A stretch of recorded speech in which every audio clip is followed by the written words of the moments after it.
Hello there guys, this is Sosif Ahmed and I'm your IELTS trainer. So today we are going to have a detailed demo class of IELTS. Alright, అయితే తెలుగులో నేను మాట్లాడబోతున్నాను. అయితే చాలా మంది students నాకు అడిగేది ఒకటి ఏంటంటే రైట్ సార్ IELTS గురించి ఒక డెమో ఇవ్వరా. సో నేను ఇవాళ ఒక డీటెయిల్ డెమో ఇవ్వబోతున్నాను. ఎస్, ఈ వీడియో ఒక దాదాపు 20 నిమిషాలు ఉండవచ్చు రైట్. సో మనం తెలుగులో మాట్లాడుకుందాం. ఫస్ట్ IELTS టెస్ట్ అంటే ఏంది? First thing, it stands for international English language testing system. చాలా లాంగ్వేజ్ ప్రొఫిషియన్సీ టెస్ట్స్ ఉంటాయండి, లైక్ టోఫెల్ ఉంది, డ్యూలింగో ఉంది, రైట్, IELTS ఉంది, right.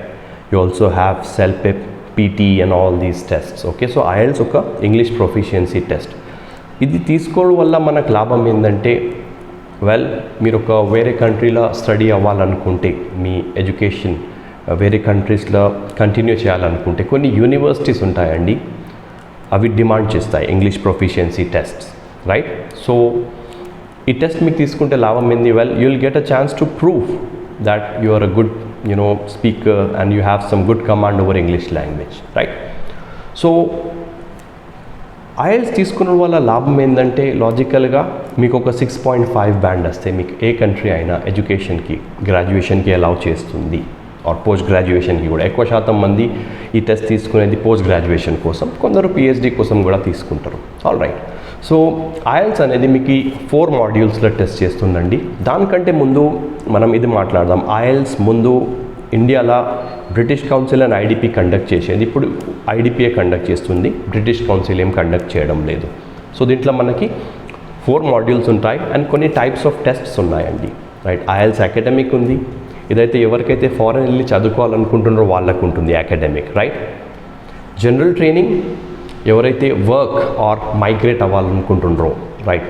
If you have a masters degree you'll have some good points, age తక్కువ ఉండేటోళ్ళు, right, డైరెక్ట్గా migrate అవ్వాలంటే, for instance Australia, Canada ఇలాంటి కంట్రీస్కి మైగ్రేట్ అవ్వాలంటే మీరు జనరల్ ట్రైనింగ్ తీసుకోవాలి.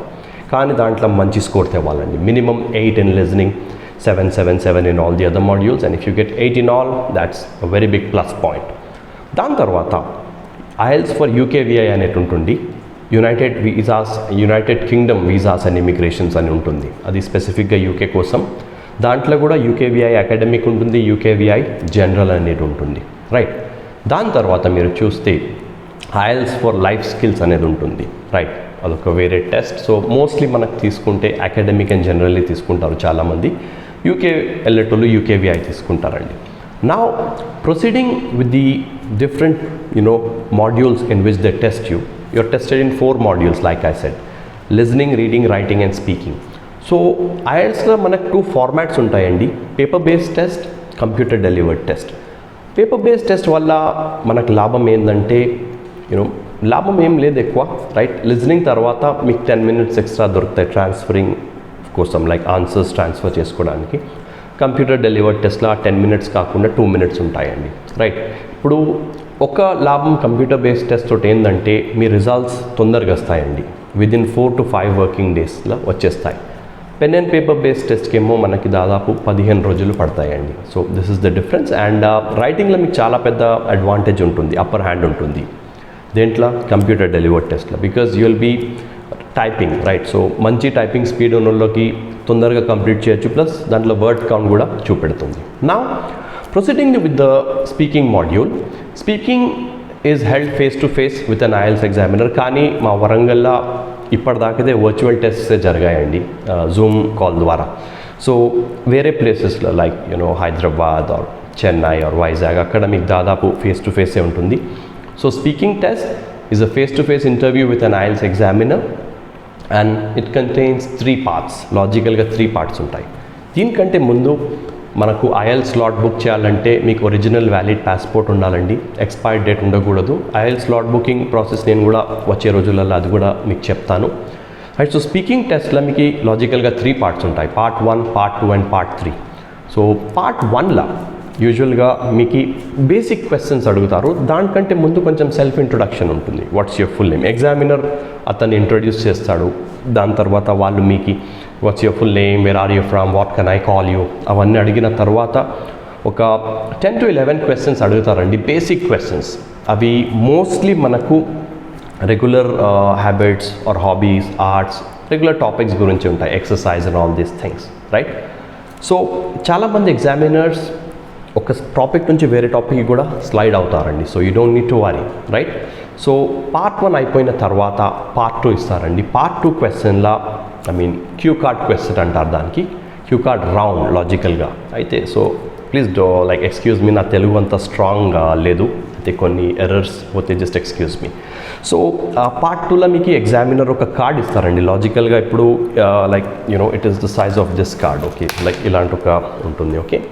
సో ఇలా ఉంటే మనకి మీకు ఒక కార్డ్ ఇచ్చి ఒక పేపర్, రైట్, అండ్ ఒక పెన్సిల్ ఆర్ పెన్ కూడా ఇస్తారండి నోట్స్ చేసుకోవడం కోసం, రైట్? సో 1 minute ఇస్తారు. ఆ 1 minute టైంలో మీరు ఏమైనా నోట్స్ అంటే సపోర్టింగ్ పాయింట్స్ టాక్ కోసం ప్రిపేర్ చేసుకోవాలంటే చేసుకోవచ్చు, రైట్? ఆ 1 minute అయిపోయిన తర్వాత you will be told to speak for 1 to 2 minutes on that topic it self. మీరు ఆ టాపిక్ మారవలేరండి, బికాజ్ ఎగ్జామినర్ తప్పకుండా అదే టాపిక్ మీద మాట్లాడమంటారు. It might be anything. ఎలాంటి క్వశ్చన్స్ వస్తాయంటే mostly some experience based questions, right, or about a person or about a hobby, like that, okay. చాలా వరకు అయితే పాస్ట్ బేస్డ్ క్వశ్చన్స్ వస్తాయండి పార్ట్ 2లో. సో ఎలా ఆన్సర్ చేయాలంటే యూజువల్గా మీరు చాలా కేర్ఫుల్గా ఉండాలి, రైట్? టెన్సెస్కి కన్వర్ట్ చేయొద్దు. పాస్ట్ బేస్డ్ క్వశ్చన్ ఉంటే దానికి పాస్ట్లోనే ఆన్సర్స్ చేయాలి, పాస్ట్కి ఫ్యూచర్ చేయొద్దు, పాస్ట్కి ప్రజెంట్ కూడా చేయొద్దు, ఆల్ రైట్. దీని తర్వాత మనం పార్ట్ 2 మీరు 1 to 2 minute టాక్ అయిపోయిన తర్వాత, రైట్, ఎగ్జామినర్స్ ఒక couple of rounding off questions అడుగుతారు. పార్ట్ 2 నుంచి అడిగి they will move to part 3. నా part 3 basically is a discussion round, 2-way discussion అంటారు, కొందరు డీటెయిల్ డిస్కషన్, ఏమైనా it's a discussion round. So in reality part 3 is an extract of part 2. దాంట్లో కొన్ని types of questions ఉంటాయి, కొన్ని టఫర్ questions ఉంటాయండి, like comparative questions, right, agreement based questions, right, advantages, solutions, problems, ఇలాంటి questions తప్పకుండా వస్తాయి. ఎన్ని అడుగుతాడు examiner? Well, in part 3 examiner is రఫ్లీ going to ask you around 14 questions రఫ్లీ. దాంట్లో చాలాసార్లు మీకు క్రాస్ క్వశ్చన్ కూడా చేస్తారు, వై నాట్ ఆపి మరీ అడుగుతారు. So you don't need to worry. So ఇది అయిపోయాక మీరు ఇంటికి వెళ్ళిపోవచ్చండి. ఇప్పుడు చాలామంది ఒక డౌట్ ఏంటంటే, సార్ ఐఎల్స్ టెస్ట్లా మాకు ఒకవేళ ఫర్ ఎగ్జాంపుల్ మేము 1st of Augustకి ఎగ్జామ్ బుక్ చేస్తే అన్ని మాడ్యూల్స్ ఒకటే రోజు ఉంటాయా అంటే కాదండి. స్పీకింగ్ మీకు ఒక 6 రోజులు లేదా 5 లేదా 4 లేదా 3 లేదా 2 లేదా ఒక రోజు ముందైనా ఉండొచ్చు. మీకు ఈమెయిల్ ద్వారా వాళ్ళు నోటిఫై చేస్తారు. You don't need to worry. But make sure that ఏమైతే ఈమెయిల్ మీరు రిసీవ్ చేసుకుంటారో దానికి ప్రాపర్గా స్టార్ మార్క్ పెట్టుకోండి. ఎందుకంటే కొన్ని వేరే మెయిల్స్ వస్తే దానిపైన మీరు మెయిల్ చూడలేకపోతారు, లైక్ దాని తర్వాత ఎగ్జామ్ మిస్ అయ్యే ఛాన్సెస్ ఉంటాయి. సో ఎగ్జామ్కి నేను ఏమేమి క్యారీ చేయాలి స్పీకింగ్కి అంటే, ఒరిజినల్ వ్యాలిడ్ పాస్పోర్ట్ స్పీకింగ్ ఎగ్జామ్కి, right, printout of the email which you have received, అంటే ఈ సెంటర్కి మా ఎగ్జామ్ ఉన్నదని ఒక proof, plus first and last photo copy of your passport in coloured format, okay, ఇవి క్యారీ చేస్తే చాలండి. లిజనింగ్, రీడింగ్, రైటింగ్ ఇప్పుడు నేను చెప్పేది ఏంటంటే వేరే టెస్ట్, లిజనింగ్, రీడింగ్, రైటింగ్ ఇప్పుడే చెప్పాను కదా. ఫర్ ఎగ్జాంపుల్ మీరు స్లాట్ August 1st బుక్ చేస్తే August 1st నీకు లిజనింగ్, రీడింగ్, రైటింగ్ ఉంటుంది, స్పీకింగ్ ఉండదండి. వేరే కంట్రీస్లో తీసుకుంటే అన్నొక్క రోజే ఉంటాయి, లేదా మీరు చూస్ కూడా చేసుకోవచ్చు, ఒక ఆల్టర్నేటివ్ ఆప్షన్ ఇవ్వచ్చు వాళ్ళు, right. Now proceeding with the listening, reading, writing module. ఇరువరికి పాతకాలంలో అంటే like 1 or 2 years ago it was listening, then reading, then writing without any gap for pen and paper based test. ఇప్పుడు ఏం చేశారు last year వాళ్ళు, writing ముందు పెట్టి then listening then reading పెట్టారండి. రైటింగ్ WLR అయిపోయింది. సో మీకు టెస్ట్ అనేది సేమే ఉంటుంది, కానీ మాడ్యూల్స్ చేంజ్, అంటే లిజనింగ్, రీడింగ్, రైటింగ్ కాడ రైటింగ్ ముందు పెట్టి తర్వాత లిజనింగ్ దెన్ రీడింగ్ పెట్టారు. దానివల్ల అది ఎందుకు చేశారో నాకు కూడా అర్థం కాలేదు. It was some strange thing which was done by IDP. Anyways మనం ముందు ఇప్పుడు కంప్యూటర్ డెలివర్డ్ టెస్ట్ మీరు తీసుకుంటే మీకు లిజనింగ్, రీడింగ్, రైటింగ్ అదొక సీక్వెన్స్లో ఉంటుంది. పెన్ అండ్ పేపర్ బేస్డ్ టెస్ట్లో రైటింగ్, లిజనింగ్ అండ్ రీడింగ్ ఉంటుంది. So when you proceed with these things, లిజనింగ్లో ఏముంటుంది, ఫస్ట్ మనం లిజనింగ్ గురించే మాట్లాడతాం, రైట్. సో లిజనింగ్ అనేది ఒక 30-minute టెస్ట్ అండి. దీంట్లో 4 sections అనేవి ఉంటాయి. ఇప్పుడు January 1st, 2020 నుంచి కొన్ని చేంజెస్ చేశారు వాళ్ళు IELTS లిజనింగ్కి. Earlier it was called as section in your real exam. Now they have renamed it to part. Section కాకుండా part అని రీనేమ్ చేశారు. సెకండ్, ఒక ఎగ్జాంపుల్ చేసి ఉండే మీకు క్వశ్చన్ 1 కంటే ముందు ఆ ఎగ్జాంపుల్ తీసేశారు. పేజ్ రెఫరెన్స్ నెంబర్స్ ఉండేది, ఆ నెంబర్స్ తీసేశారు. So proceeding with the listening test, you gonna have logically 4 parts in your listening. Each part has 10 questions. So ఎలా ఉంటుందంటే part 1 will be a conversation between 2 people. ఒకవేళ నేను ఒక car షోరూమ్కి phone చేసి వాళ్ళకు ఒక కార్ గురించి ఎంక్వైరీ చేస్తా అంటే ఎలా ఉంటుంది, నేనేం అడుగుతాను వాళ్ళకి, కార్ ప్రైస్ ఎంత, మోడల్ ఎంత, దాని వాల్యూ ఎంత. So majority of the times the answers in part 1 will be like names of people, currency, value, right, telephone numbers and all these things. So street names good untayi okasari. So you don't need to worry because part 1 is a very basic conversation between 2 people asking for details, right. ఒక్కొక్కసారి మీకు multiple choice questions కూడా రావచ్చు part 1లో, but that is very rare. Nothing to worry much about that. So part 1లో ఎక్కువ శాతం ఏమొస్తుందంటే 1 word only వస్తుంది, 1 వర్డ్ అండ్ ఆర్ నెంబర్ వస్తుంది. సో ఇవి నేను వచ్చే సెషన్స్లో ఎక్స్ప్లెయిన్ చేస్తాను. Part 2 of listening has questions. అంటే పార్ట్ 1లో 1 to 10 క్వశ్చన్స్ ఉంటాయి, పార్ట్ 2లో 11 to 20 ఉంటాయి. సో ఇప్పుడు పార్ట్ 2, పార్ట్ 1లో డిఫరెన్స్ ఏంటంటే difficulty level of part 2 is a little higher compared to part 1 and it's a monologue, single person giving a talk. And ఎక్కువ శాతం పార్ట్ 2లో మ్యాప్స్ వచ్చే ఛాన్సెస్ ఉంటాయి. మ్యాప్స్ రాకుంటే వేరే టైప్స్ ఆఫ్ క్వశ్చన్స్ వస్తాయి, నేను అవి ఫ్యూచర్లో ఎక్స్ప్లెయిన్ చేస్తాను. Part 3 has questions 21 to 30, right. దాంట్లో మనకి ఎక్కువ శాతం మల్టిపుల్ చాయిస్ క్వశ్చన్స్ ఉంటాయి. అయితే part 3 will be mostly a conversation between 2 to 3 people. ఎక్కువ శాతం 3 పీపుల్ ఉంటారు, like 2 students discussing some project or some academic seminar with their mentor, like that. ఇప్పుడు పార్ట్ 4 అనేది it has questions 31 to 40 and part 4 is a monologue. So మీరు ఇలా categorise చేసుకోవచ్చండి. Part 1 is a talk between 2 people, odd number kada part 1. 1 and 3 are talks between people. 2 and 4 even numbers, they are monologues. Mono ante single, right, single person giving a talk. So ఒక్కొక్క part మనకి ఒక 7 నుంచి 8 నిమిషాల దాకా play చేస్తారండి, and the audio is not repeated. So pen and paper based టెస్ట్లో మనకి advantage ఏంటంటే మీరు ఆడియో లిజన్ చేసేటప్పుడు క్వశ్చన్ బుక్లెట్లోనే ఆన్సర్ రాసుకోవచ్చు. దాని తర్వాత ఆ 10 minutes టైం ఇస్తారు కదా, transfer time in listening in pen and paper based test. అప్పుడు మీరు ఆన్సర్ షీట్లో పెన్సిల్తో ఆన్సర్స్ రాయాలండి. ఎప్పుడైనా పెన్ తోటి రాయకూడదు, పెన్సిల్తోటే రాయాలి. పెన్సిల్ అయినా ఓకే, కానీ పెన్సిలే ఉండాలి at the end of the day, right. నా లిజనింగ్ అయిపోయాక 30 minutes of test, 10 minutes of transfer time for the pen and paper based test. ఇప్పుడు రీడింగ్, రైట్. ఇప్పుడు నేను రైటింగ్, లిజనింగ్, రీడింగ్ ఉంటుంది, కానీ నేను ముందు లిజనింగ్, రీడింగ్, రైటింగ్ ఫార్మాట్లో చెప్తున్నాను, ఎందుకంటే ఇది అందరికీ అర్థం అవ్వాలి. మీకు ముందు రైటింగ్ ఉంటుంది పెన్ అండ్ పేపర్ బేస్డ్ టెస్ట్లో. సో నా రీడింగ్ గురించి మనం మాట్లాడితే రీడింగ్లో కూడా 40 క్వశ్చన్స్ ఉంటాయండి, కానీ 3 passages ఉంటాయి ఎవరికి, అకాడమిక్ వాళ్ళకి. Speaking is 100% same for academic and general. Listening is also 100% same for both academic and general. దాంట్లో మీరు భయపడాల్సిన ఏం అవసరం లేదు. Only difference is in reading and writing, right. Speaking and listening are 100% same for both academic and general, okay.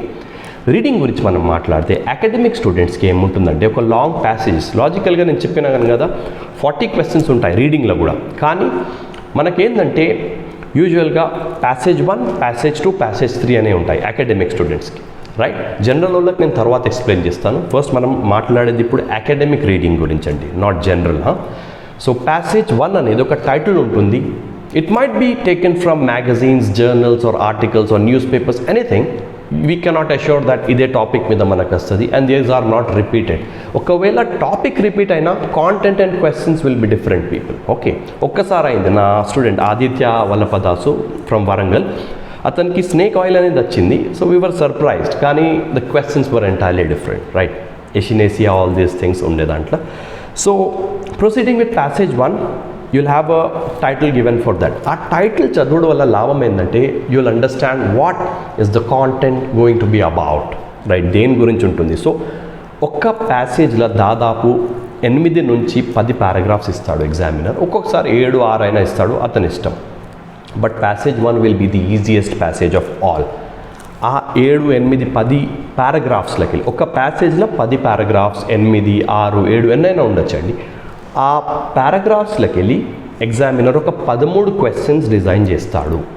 అవి matching headings ఉండొచ్చు, true false not given ఉండొచ్చు, no more than 2 words ఉండొచ్చు, నో మోర్ దాన్ 3 words ఉండొచ్చు, ఏమైనా ఉండొచ్చు, right. ఆ passage కోసం మీకు ఎంత 20 నిమిషాలు. So reading entire duration 1 hour అండి. ప్యాసేజ్ 1కి 20 మినిట్స్, ప్యాసేజ్ 2కి 20 మినిట్స్, ప్యాసేజ్ 3కి 20 మినిట్స్. కానీ మీరు ప్యాసేజ్ 1 ఈజీ ఉండడం వల్ల తక్కువ టైం ఇవ్వచ్చు, దీనికి 16-17 నిమిషాలల్లో కంప్లీట్ చేసుకోవచ్చు, రైట్. ఇప్పుడు ప్యాసేజ్ 2 కూడా ఒక వేరే టైటిల్ ఉంటుంది, వేరే ఇన్ఫర్మేషన్ ఉంటుంది. దాని మీద ఎగ్జామినర్ కొన్ని టైప్స్ ఆఫ్ క్వశ్చన్స్ డిజైన్ చేస్తాడు. టైప్స్ అనేటివి వేరండి, రైట్. టైప్స్ అంటే true false not given, yes no not given, matching headings, matching information, matching list of people with their ideas, multiple choice double answers, multiple choice single answers, matching synonyms, ఇవన్నీ వస్తాయి. చాలామందికి ఇవన్నీ వస్తాయండి. చాలా రేర్గా diagram completion కూడా వస్తుంది in your IELTS reading, okay. So passage 2లా మీకు ఎగ్జామినర్ questions 14 to 26 ఇస్తాడండి, right. passage 2 has questions 14 to 26. Now when we proceed with passage 3, it has questions 27 to 40. So logically it's a combination. ఇప్పుడు 3 passages 40 questions అంటే ఎలా ఉంటుందండి? 13 plus 13 plus 14, 13 13 26, 26 plus 14 in the last passage. So it's logically entirely 40 questions in your IELTS reading. 1 hour ఇస్తారండి. And రీడింగ్లా you'll not be having any extra time to transfer your answers into the answer sheet. Now proceeding with the other module, which is writing. In your writing module you'll have 2 tasks and the duration for writing is 1 hour. So reading is for 1 hour, writing is also for 1 hour, listening is for 30 minutes, plus in listening you have an advantage, you have 10 minutes of extra time to transfer your answers into the answer sheet. Now proceeding with the writing module, you will be having 2 tasks. Like I said, it's for 1 hour, and task 1 for academic students is either going to be a bar graph or a line graph or a pie chart or a flow chart or a process diagram, right? You need to highlight few points in that by paraphrasing, right? And at least, you know, the word count is 150 in task 1, right? Task 2 is very important now because you will be told to write an essay, you know, submitting your opinion and justifying it, right? So there are certain types of essays in your IELTS writing task 2. See, types of essays అనేది different, topics అనేది different అండి. Topics అంటే environment గురించి రావచ్చు, crime గురించి రావచ్చు, society గురించి రావచ్చు, ఎడ్యుకేషన్ గురించి రావచ్చు, హిస్టరీ గురించి రావచ్చు. ఇవి టాపిక్స్. టైప్స్ ఆఫ్ క్వశ్చన్స్ మనకు 40 నిమిషాలు ఇస్తాడండి ఎస్సేకి, 250 వర్డ్స్లో రాయాలి, right. So when you talk about these things, well 40 minutesలో 250 words రాయాలా. So mostly the types of questions which appear are opinion based, problems and solutions, causes and solutions, right, agree, disagree and all this. ఇంకా కొన్ని types ఉన్నాయి, right. In the coming classes I'll be explaining them in detail. So 250 wordsలో ఎలా రాయాలి essay కంటే, you know, there are 4 things you need to remember. Every essay will have a start and end. Start అనేది introduction, end అనేది conclusion, మధ్యలో 2 body paragraphs రాయాలి, right. ఏమేమి views ఉన్నాయో దాని మీద బేస్ చేసి మనం రాయొచ్చండి. So the entire duration for your IELTS test is logically 2 hours and 40 minutes. But ఒక ఎగ్జామ్ స్టార్ట్ అవ్వక ముందు ఒక 30-40 నిమిషాలు, వీలైతే గంట ముందు మీకు కూర్చోబెడతారు. ఎగ్జామ్ అయిపోయిన ఒక అరగంట తర్వాత మిమ్మల్ని వదిలిస్తారు. So logically that is, you know, 3.5 to 4 hours, right? So you need to be well prepared and make sure that you are not overhydrated because washroom breaks ivaru ichina meek escort chestaru washroom daaka. So just make sure you are not overhydrated. So telugulo ee video cheyadam kosam na purpose endante Telangana and Andhra Pradesh la chaala mandiki sariga trainers leka, like, you know, బాధపడుతుండ్రు. So few of my students, they have requested actually to make an entire video about IELTS. వచ్చే సెషన్స్లో నేను ఇంకా డీటెయిల్గా, you know, IELTS listening, IELTS reading, IELTS writing, IELTS speaking గురించి explain చేస్తాను. కొన్ని స్టూడెంట్స్కి కూడా శాంపిల్ టెస్ట్స్ కూడా అప్లోడ్ చేస్తాను. How a typical, you know, 6.5 or a 7 band speaker looks like, I mean sounds like. So video కనుక నచ్చితే నా ఛానల్కి సబ్స్క్రైబ్ చేయండి, right. And you can also contact me if you are willing to attend my online classes. God bless you and take care, and this is Tausif Ahmed from Warangal signing off. Goodbye.